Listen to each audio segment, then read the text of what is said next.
Dès le début de l'affaire, alors que 2 mois plus tôt, la France a réaffirmé sa présence dans le Pacifique en envoyant le Ruby à Nouméa, c'est vers Charles Hernu que se tournent les regards. Ministre de la Défense et donc de la DGSE, il affiche cependant une certaine sérénité.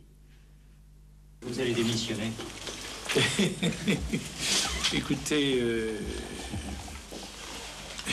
votre question est tellement drôle. Oui, oui, c'est ça.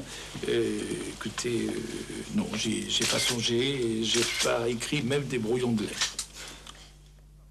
Nommé le 8 août par Laurent Fabius, le gaulliste Bernard Tricot remet son rapport 17 jours plus tard. Il écarte l'hypothèse d'une responsabilité officielle de la France, blanchit la DGSE en affirmant que ses militaires sont des hommes disciplinés, mais reconnaît qu'on a pu lui cacher une partie de la vérité. Dans mon rapport, je n'ai pas exclu que j'ai été berné. Je n'exclus pas qu'il y ait eu une sorte d'entente générale ou d'entente à certains niveaux pour ne pas me dire la vérité. Seulement là, j'en reviens à ce que je disais, c'est qu'il y a des hypothèses qu'il faut faire, celle par exemple que tout le monde vous trompe, et il y a ce que l'on croit. Et je ne crois pas que tout le monde m'ait trompé. Ce rapport ne satisfait pas tout le monde, loin de là. Le lendemain, Laurent Fabius lui-même reconnaît implicitement que toute la lumière n'est pas faite. Le gouvernement français est déterminé à ce qu'aucun élément ne demeure dans l'ombre.